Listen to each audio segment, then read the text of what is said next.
Hey. Hello, welcome. How are you? Good. How are you too? Pretty good. Yeah, in the afternoon. Good. Waiting for Davis yet till he's connected. Cool. I got my potato and knife. That's good. You have yours, Laura? Papita? She knows you're Malaysian. She knows you're in Malaysia. So you guys both speak English? Yes.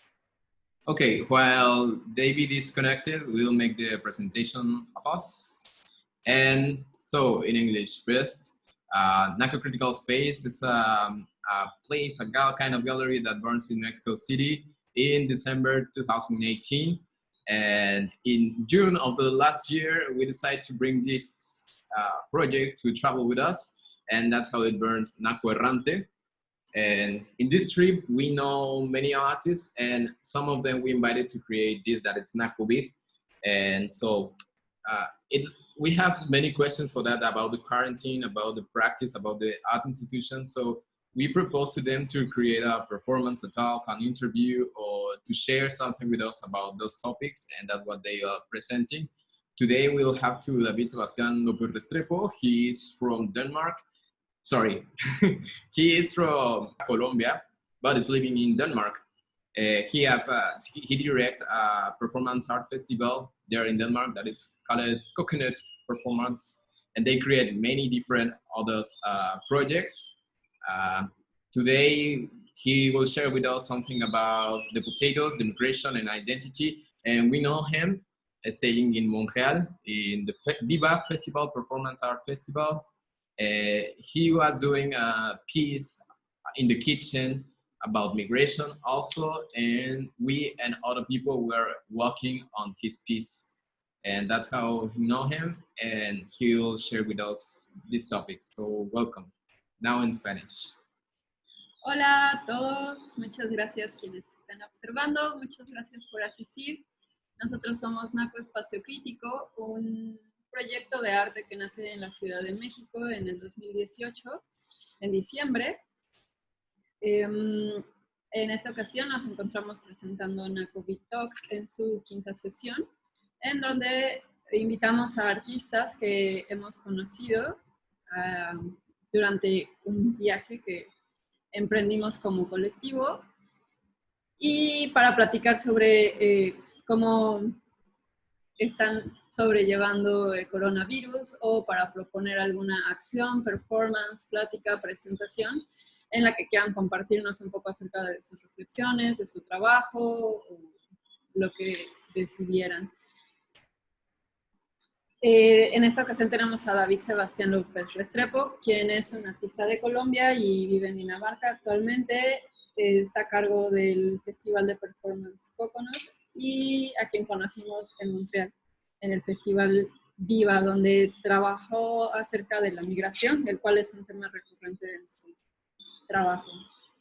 Entonces, bueno, ahorita solo estamos esperando por cuestiones técnicas. Sí, tiene problemas para iniciar sesión, así que ahora mismo... He's having some trouble to... Hola. Hola, Miri. ¿Cómo están? Bien, everything good. David is already connected. Now we are waiting just the camera. Yeah, he's there. Hola, David. Bienvenido, amigo. Ya dimos nuestra explicación. Se ha conectado alguna gente. Ya introducimos acerca de Nacovid. Así que el tiempo es tuyo ahora. ¿No tienes activado aún el micrófono? Hola. Hola. Hello. Hello. Give me one second. Or two. He's in Denmark now. Yes. Okay, how is the audio working? It's Good. okay? For everybody, okay? Hello? Hello. Well, I would like to introduce myself as a foreigner in Denmark. and in the world, of course. I left my country 13 years ago, more or less, and since that I have been creating art from different places. And one of those things that I find really interesting and pretty close to me as part of the identity of Latin American people or just migrants is the potato, because its history, its journey through all the world. So I will try to speak with you about the potato. I hope you will like this. All of you brought a potato? Or more than one? Cool. Okay, to start, I will say that there is more than 2,000 kind of potatoes, and all of them are from, like, potato is from Latin America, from South America, specifically from Peru and the north of Chile, and in a special place in Chile called Chiloé, is an island in the south. So it is pretty special. I couldn't find the 2,000 kinds of potatoes here, obviously, in Denmark, but I got something that I believe is the same kind of potato, but they harvested in different times. So we have this one is the big potato. This one is the medium potato. and This one is the is the small potato. And And I have also different kind of knives. A big, A big one. This one here is more for bread. These These ones, two, are designed for fruits and also for peeling stuff. And I have, these are my favorites, of course, the newest, potato peelers.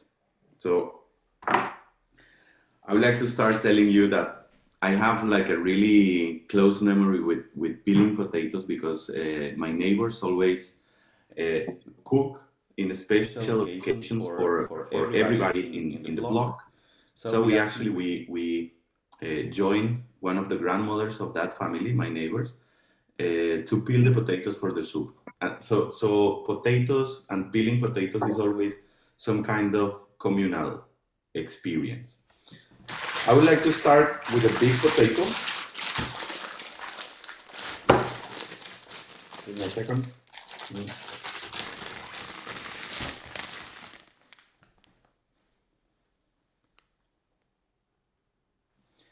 How many potatoes do you have? Just one. Just one, but should I go get more? No, it's okay. This will last for maybe 40 minutes, so we have a lot of time. Yeah. I also brought a pan with a little bit of water because I would like to cook this potato. So the thing with my neighbor, the grandmother of my neighbors, she always invited us to peel the potatoes, but she forced us to peel the potatoes with a knife. And the knife was always so big for our little hands. So it is very difficult. And she always did this kind of peeling super carefully. You have to start in the thinnest part of the potato on the top. So you always have to kind of start like this and start like a journey through the potato. Slow, without like trying to keep the skin together. Oh, I failed. I have to change my potato, sorry.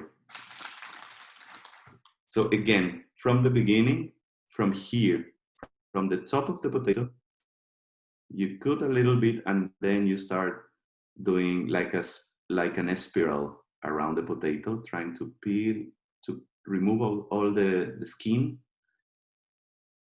And it was very interesting because that woman had like a lot of these spirals of skin of potato in the floor in the end.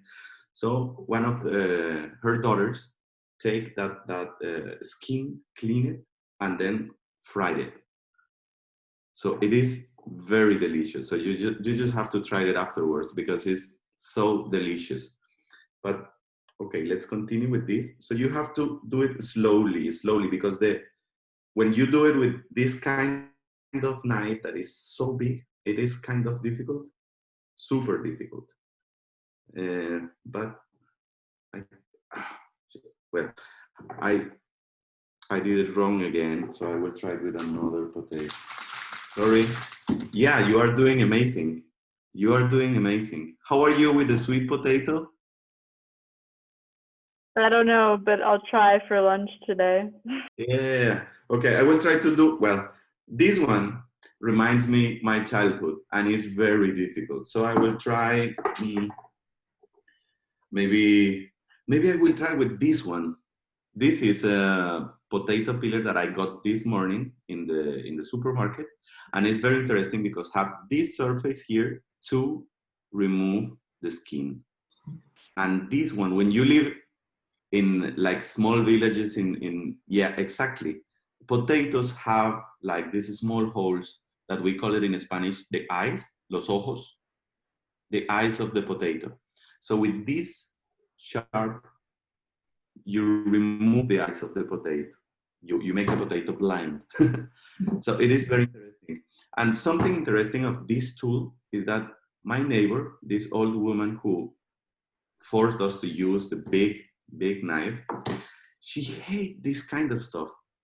I'm 35 years old, and at that time I was like probably 12 years old, and we love these kind of things, but she never allowed us to use that because for her was like the new technology doesn't work, and she was kind of old school and she didn't want to try new stuff.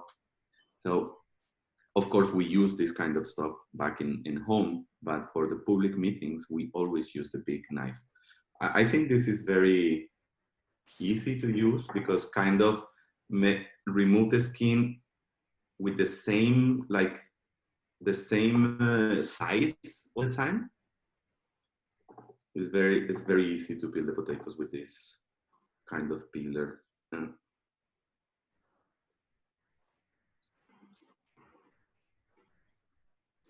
Remember, you have to make it all the way without cutting the skin to have like a spiral of potato skin. Yeah, I think I did it. What? Look. Wow. So this, you can wash it and then fry it, like deep fry. And it is delicious. So I have this bowl here where I will put the skin of the potato I've done. But this one, the one I succeed, I will put it in the water. And give me a second. I will take you to my kitchen.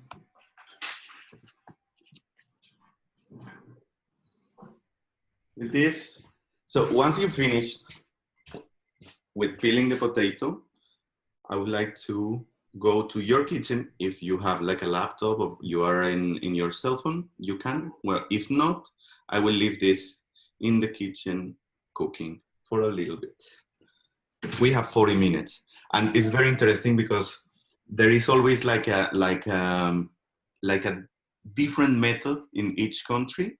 For example, well, in Colombia, you put the potatoes, you almost never peel the potatoes before cooking it. So I'm doing it wrong right now. But the method to know when is ready the potato is very easy. You take a knife, you put the knife in. If it's super soft, it means that it's ready. So it's very simple.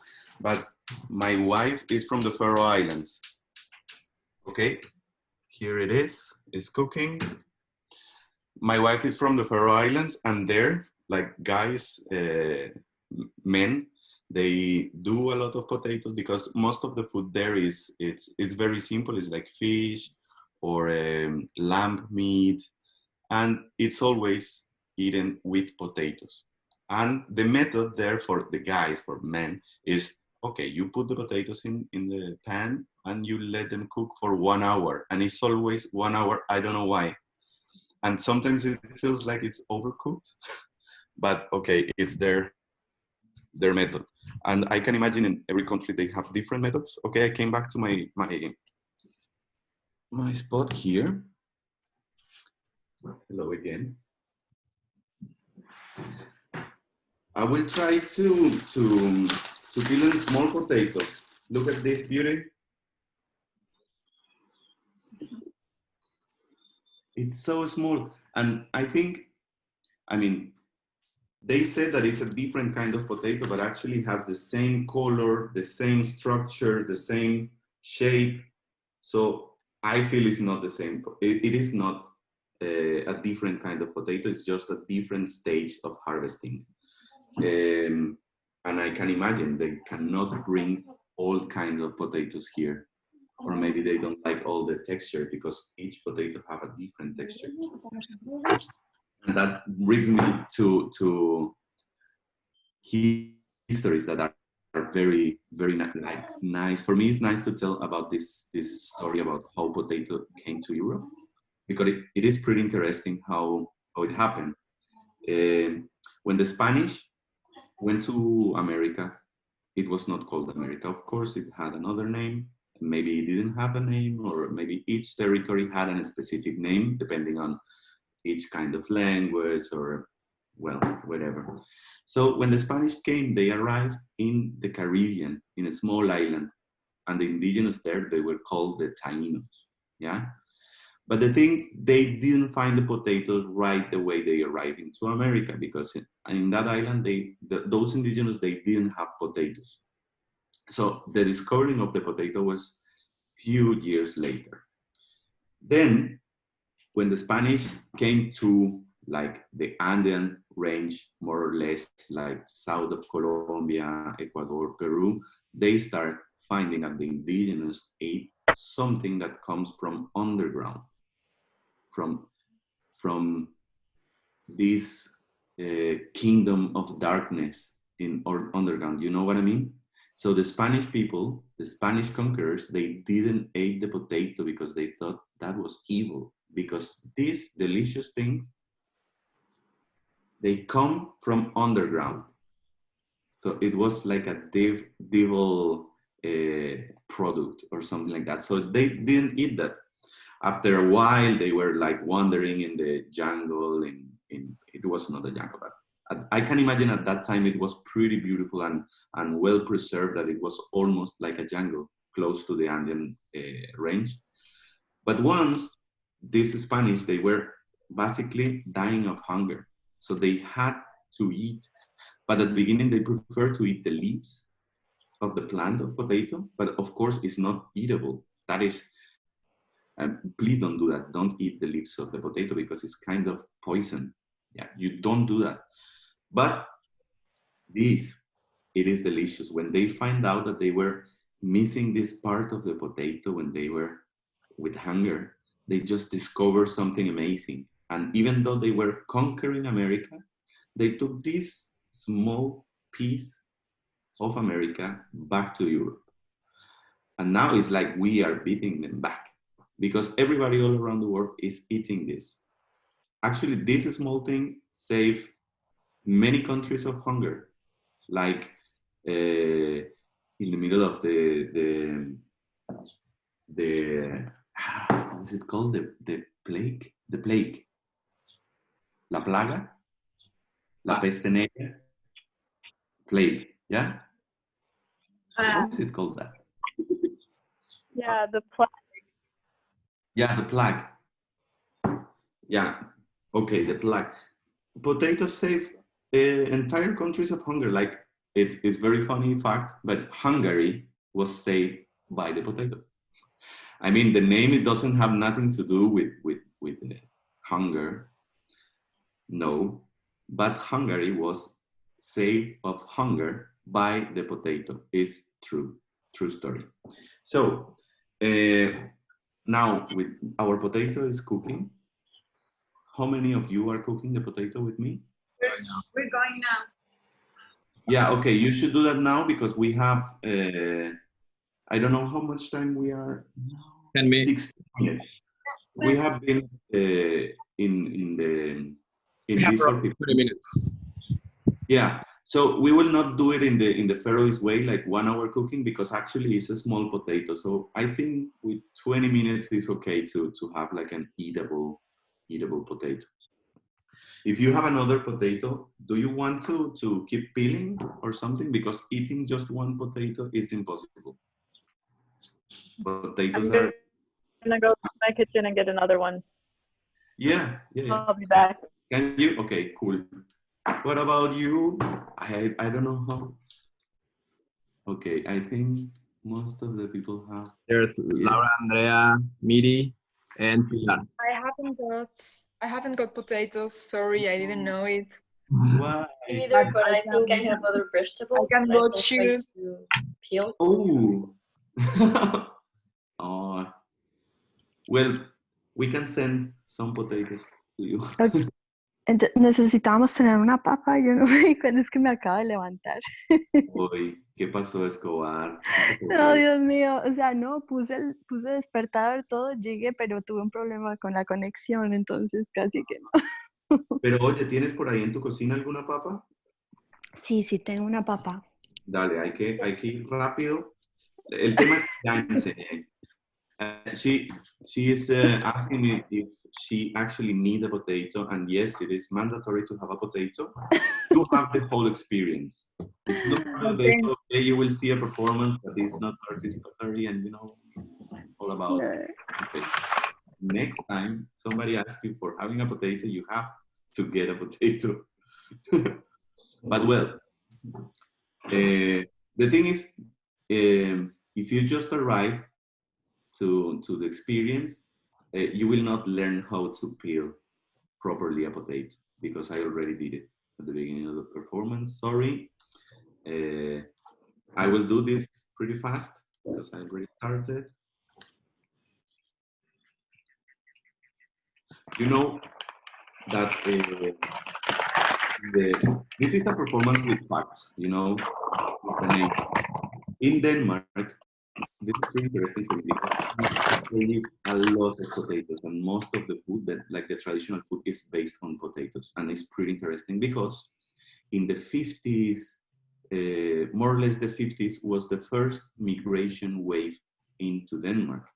So that was because the industrialization, like post-industrialization, so there was a lot of workers needed in Denmark, and there was not so many population, so they need like highly educated working class. So they start receiving people, and most of those people came from Iran and Turkey. Actually, most of them from Turkey, but they were like well educated and all these things. So when they arrived in Denmark, there were a lot of people. So Danish start calling them Torka, like Turkish, to all of them. So it doesn't matter if they were from Lebanon, from Iran, Iraq, whatever. They were all called Torka by the Danish. So those immigrants start calling the Danish kartofler. That means potatoes, because they eat a lot of potatoes. So at that time, all Danish were called kartofler. Wow. And this potato thing is something universal. Now that I'm thinking about it, when you have like a really difficult topic to speak about, you are talking about a hot potato, something that you don't want to talk about it. It's a hot potato. And that is the same here in Denmark, where they have like a politician having like a really difficult topic in television. He is holding a warm kartoffel, a hot potato. And we also have it in Spanish. Do you have it in Mexico? Papa caliente. La papa caliente es algo que es muy difícil de hablar o una... En España creo que la papa asada. La papa asada no sé si es cuando es difícil hablar de algo. Ah, no, papa caliente más bien. Es una papa caliente. Sí, Sí, es muy difícil hablar de esto, entonces es como, no, toma la papa caliente. Es muy difícil, ¿cierto? Entonces es como que la papa, it's like, should I keep in English or Spanish? Both. Both, okay. Yeah. So, first in English and then I will try to translate in Spanish. So, potato now is universal. So, we were conquered by Spanish. It's okay, now we have to deal with that. We have to deal with the language, of course. I would love to speak in my native language, in some of the native languages in Colombia, that I know I come from those communities, but I never learned that. So actually, my mother tongue is Spanish. So I have to speak Spanish, and my identity was marked by that. But my identity is also marked by this, by the potatoes. And everywhere around the world, people eat potatoes or drink alcohol based on potatoes, or they do everything with potatoes. We are part, Latin America is part of the whole world because we travel with this to everywhere. So this is, for example, this is for me like a metaphor of the migrants. So they travel, they go to new lands, and they mix with the new cultures to create something new. So maybe in Colombia, we use this for, I don't know, like boil it normally, but then in West Europe, they use it for goulash. So mix it with the goulash and so on. So these small things have been migrating like in the territory, but also changing and changing and changing and changing all the time. So I think this is part of the whole world identity. This is one of the gifts America gave to the world. And this is so interesting for me and so important to show that migration is not a bad thing. Migration brings to us new stuff that enrich our culture, our food, our everything, our knowledge of the world.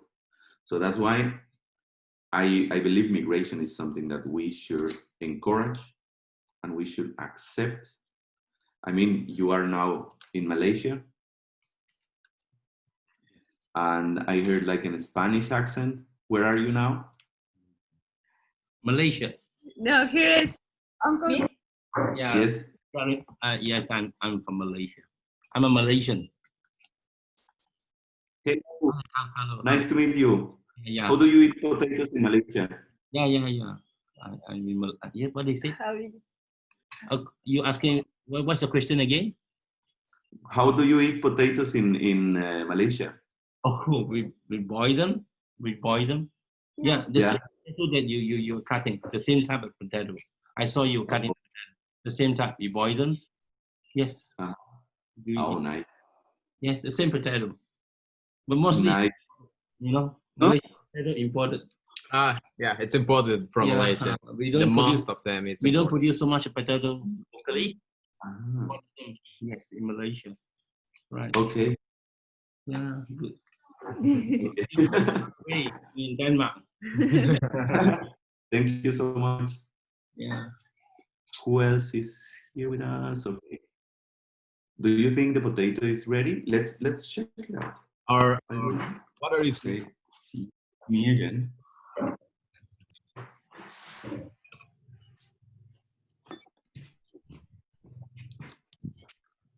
Now here is. La comida va a estar a -4. Sorry. Yeah. What happened? Hello. He was talking to someone else by accident. And where are you? Where are you? I'm near you. I'm in Holland right now. In Holland. Yeah, Okay. kind of near you. But you are from there? No, I'm from the States. From the States. Yeah. And what about? Okay, Laura, Sorry, you are you from said you're in Spain. Denmark. I was thinking about Yes, but I've just come back from Mexico. Okay. And Andrea, where are you from? In Mexico. Mexico, and you are in Mexico right now. Mhm. And Escobar, are you there? Mira, Escobar, ¿dónde estás?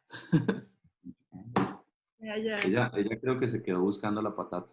Miri is from Japan, but she was living in Mexico as well for 2 years. for 2 years. Ah, no, but this Escobar, esta Escobar es nuestra amiga, Colombiana Sí, de de- Medellín. también. nuestra amiga colombiana, Pilar Escobar. Viviendo en... Pero la verdad no sé dónde está. Creo que se perdió. Pero ahí estaba. Y nuestra amiga japonesa estuvo viviendo en México. Así es. Sí. Yeah. Hola. Hello. So you speak better Spanish than English? Spanish. ¿Mejor español? Hola. Sí. ¿Y dónde estás ahora? En Tokio. En Tokio. Bueno, ¿y en Tokio cómo comen papa? Como ensalada. Oh, en ensalada. Qué rico. Como la ensalada rusa, que es como... Ay, qué rico. Sí. Ah, qué bien. Y en España tienen la tortilla, bueno, la tortilla que es con papa, ¿no? Laura. Sí. Mis favoritas son... ¿Me escuchan? ¿De ¿Me qué? escuchan? Sí. Sí. Sí. Y la papa con pimiento y cebolla. Y esa es la tortilla. No, la No. tortilla y las papas a lo pobre son con aceite de oliva, Sí. pimiento y cebolla. Ya, ok. Onion, and pepper and potato with olive oil. Yeah, and why is it called potatoes? Potatoes for poor. Poor potatoes. Yeah, or Because the poor people who used to live in the countryside, yes. they only had potatoes and pepper and onion, and they cooked this. Era la gente que no tenía más que los vegetales que plantaban en el campo y por eso se llama papa a lo pobre, porque era gente pobre, Sí. campesinos. Bueno, ustedes saben, you know the gnocchis from Italy. So that's also a tradition that comes from like poor times, not specifically poor people, but poor times, because at the end of the month, when they already spend all the money from their salaries, they only have potatoes and flour left. So they use that to cook something and in order to make something delicious, because actually gnocchis is super delicious. It's potato, smashed potato with flour, and then you knead that and you make the small gnocchis. But it's very interesting also because they, like Latin American or Latin cultures, have a lot of sayings. You know, we are like very oral communities. So our memory most of the time is based on like oral culture. So they said, for example, that politicians or public employees, they only work at the end of the month. So they called all the public employees gnocchis, because you only have them active in the end of the month. And that also happened in Argentina. Argentina has a lot of migration from Italy. But it's interesting, no? Like how this product have just traveled and changed sayings, like the way that people speak, the way that people perceive others, the way that people perceive economy, everything. So yeah, I would like to see again if my potatoes are ready, because I am starving.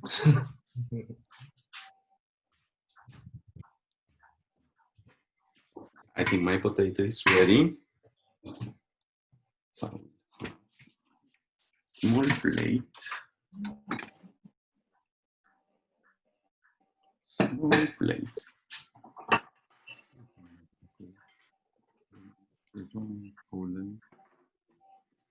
How are you with your potatoes? I had trouble getting the water boiling, so I don't think mine are ready yet. Look at mine. Mine is so beautiful now. Looking really good. Okay.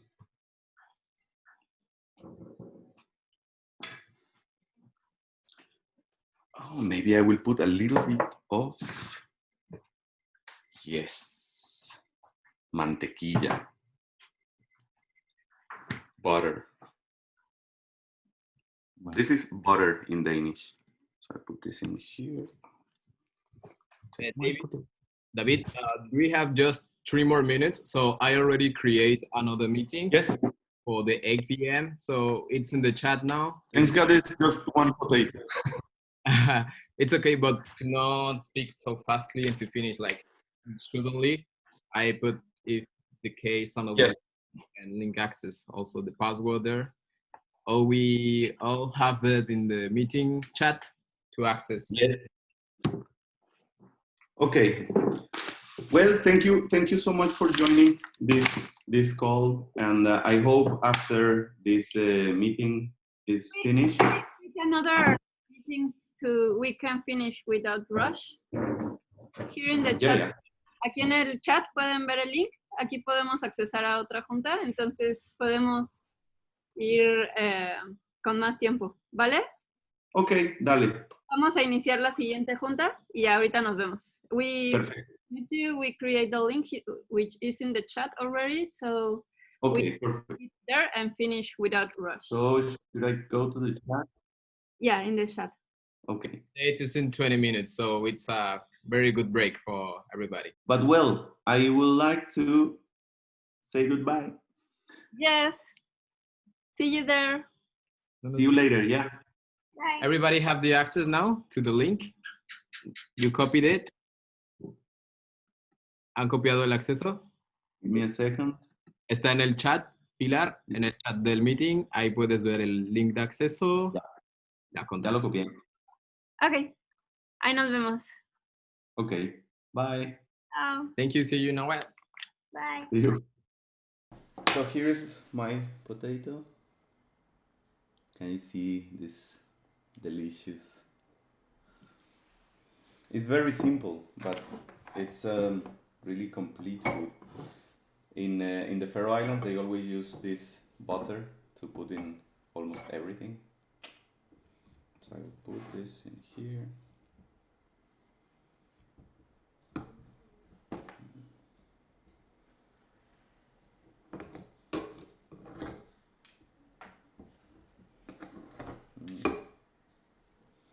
Guys, this is delicious.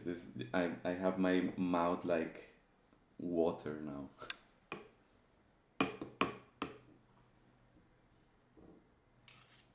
Do you have salt and pepper?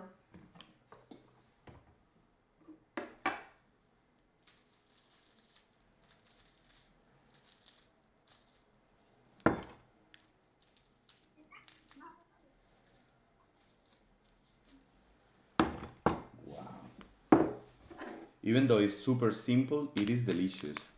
Like, super delicious. Mm.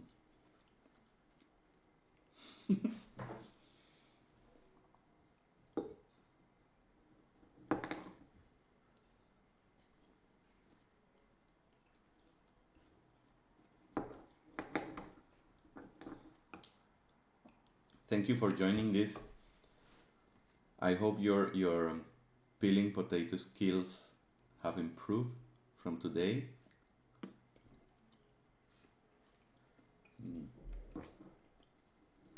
Very good. So you said that, for example, the potato skin could also be like fried or Mm-hmm. something? This one.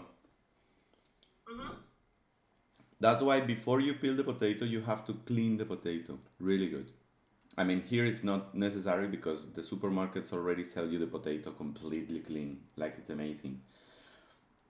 But this skin, like you clean the potato before peeling it, then You try to peel it like really, really nicely, so then you will have these beautiful long strings of potato skin.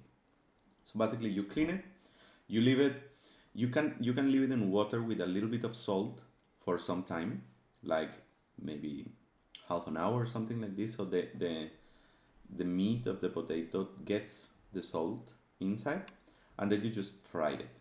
It can be like with a lot of oil, like deep fried, and it is delicious.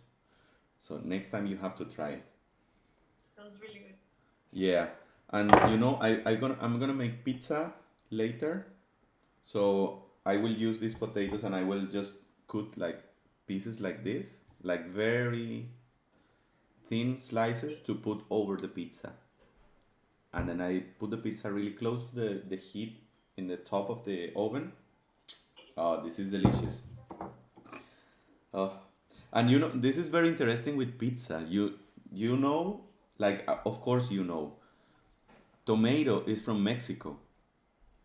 So can you imagine what can what could have been of Italians without tomato?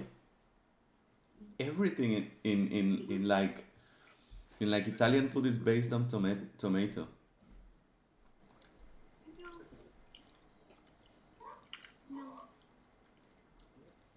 Yeah, it's very interesting all this,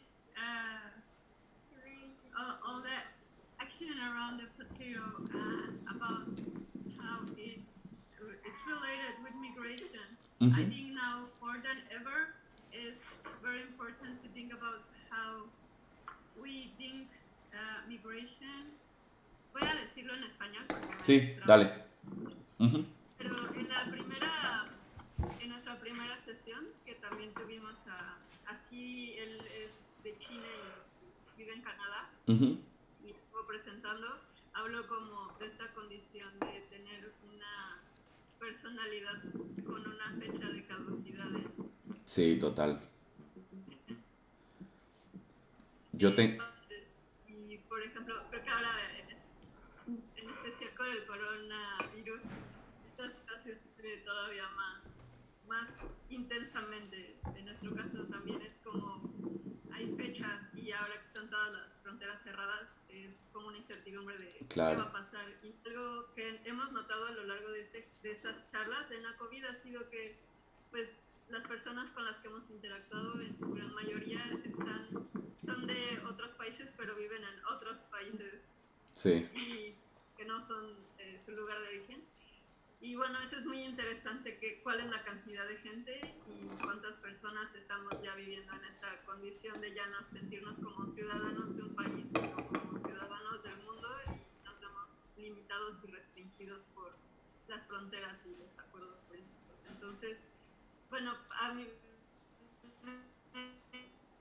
muchísimas gracias, David. Es genial tu ejercicio. Entonces, los comentarios que quieran aportar. Sí. Creo que es súper importante pensar la migración desde no las problemáticas que trae, porque obviamente uno no puede negar que todo movimiento genera problemáticas también. Incluso es entendible que algunos gobiernos sientan miedo porque sus economías pueden ser muy sensibles o no sé qué. Es entendible que algunas personas se sientan como threatened, como amenazadas por la migración, ¿no? Pero en realidad la migración hay que mirarla desde lo positivo del fenómeno. Es decir, no sé si han estado en Berlín. ¿Ustedes se imaginan Berlín sin kebab? No, o sea, es que no puede ser. O Italia sin pizza, sin pasta. Y es increíble, o sea, no sé, yo no me imaginaría estos países sin la comida que tienen ahora, y la comida que tienen ahora es producto de la migración. De hecho, yo hago este plato, este performance con las papas, pero si yo me pongo a pensar, muchos de los platos tradicionales de Colombia, aunque son hechos con productos tradicionales de Colombia, vienen de otros lados. si yo, hay un plato en Colombia que se llama eh, el cocido boyacense, del cual les voy a mandar un link, que yo tengo un video hecho sobre eso. Y es a mí la verdad no me gusta mucho el plato porque tiene unos tubérculos específicos de Boyacá. No soy un gran fan de esto, pero yo quería hacer un trabajo sobre esta comida y cuando comencé a investigar encontré que venía de un plato español que se llamaba la olla poderida, o olla podrida, o olla poderosa, ¿cierto? Y al igual este plato tampoco era de España, España. Este plato había llegado con los moros desde Medio Oriente. Entonces todas estas comidas, todo lo que preparamos es que las empanadas, ¿sí? ¿De dónde vienen las empanadas? Las empanadas quizá vienen de Medio Oriente también, era una forma de preservar la comida para mantenerla en el desierto por varios días. Y ahora en Argentina te van a decir, che, las empanadas son argentinas. O el dulce de leche es argentino. No, el dulce de leche es de cualquier lugar donde había leche y dulce. ¿Cierto? Es increíble que nosotros, o mucha gente, tenga tantos como argumentos en contra de la migración, pero no se dé cuenta que básicamente viven inmersos en un mundo que, de no ser por la migración, sería un mundo plano, aburridísimo. Salud por eso. Yo quiero compartir que estábamos investigando un poco acerca del Chile en México. ¿A dónde se remonta? ¿Desde cuándo comenzamos a comer tanto chile en México? Pues bueno, hay una teoría que es que cuando México era primordialmente vegetariano, no se cazaba y se pescaba, se hacía pero en muy pocas cantidades, básicamente nulas, eran básicamente vegetarianos. Entonces cuando llegan los españoles comienzan a traer el ganado vacuno, ovejas, etc. Y los estómagos de las personas allí no lo digo. Para hacerlo usaron el chile, para hacerlo más amigable y digestivo, y pues con el tiempo se fue haciendo toda esa gran cultura del chile y la gran variedad que hay en México. Y ahora mismo, como estamos en Malasia en otro caso, todos los días hay cosas de migración, ¿no? Nosotros todos los días estamos checando los links de oficinas de migración porque no sabemos cuánto tiempo podemos estar aquí. Con el COVID nuestra visa habría de vencer en un mes, no sabemos cuánto tiempo habría. En teoría, sí, tenía un mes. Y después de eso, no sabemos cuándo podamos salir. Necesitamos generar unas cosas. Pero es como una cosa en que no podemos estar totalmente tranquilos aquí, aunque lo estamos. Sí. Porque está esa necesidad de tener que salir. Si no sales, hay problemas. Y las oficinas están cerradas, así que tampoco puedes renovar, tampoco es loquísimo. Así es. Y ahora mismo donde estamos tenían un problema con una trabajadora que es de Indonesia. Sí. Se fue porque en un retén de la policía que hay en todas partes para cruzar, aquí estamos en la frontera de un estado, para cruzar de un estado a otro están los militares y policías revisando pues por asuntos del COVID. Total que pues ella no tiene papeles y entonces pidieron allí. Entonces bueno, esas son cosas que están muy presentes. Hay muchos trabajadores aquí en Malasia, en Singapur, ni hablar. Hay migrantes en todas partes y su economía se basa en mucho por estos trabajadores que de otra manera sería imposible. Y siendo nosotros como voluntariados también es la experiencia del intercambio, que es totalmente esto, ¿no? Es gente que ya no vive en casa, sino viajando. Ajá, tienen su casa en la mochila. ¿Sabías bueno, el chile en España es conocido como pimienta, ¿no? Pimientos. Pues cuando los españoles salen en busca de las especias, la ruta de las especias marítima para poder competir con las otras naciones que tenían ya establecido rutas de comercio con Medio Oriente, con la ruta de la seda y la ruta de las especias, estos tipos están buscando pimienta, básicamente. La pimienta era el oro de la época. Era más cara que el oro. Claro, pero entonces cuando llegan a América y específicamente cuando llegan a México y encuentran toda esta variedad de chiles, los tipos llegan de vuelta y le muestran a la reina así como para que no les cobre los empréstitos, Así como, mire señora, pues no conseguimos pimienta, pero tenemos esto que es pimiento.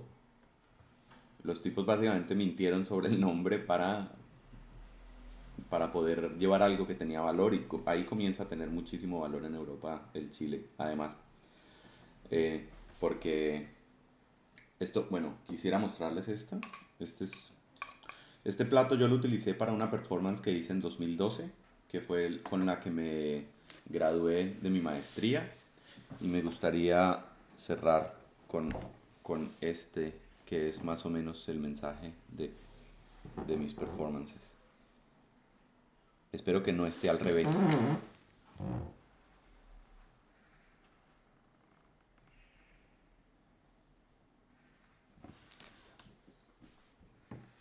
Muchísimas gracias.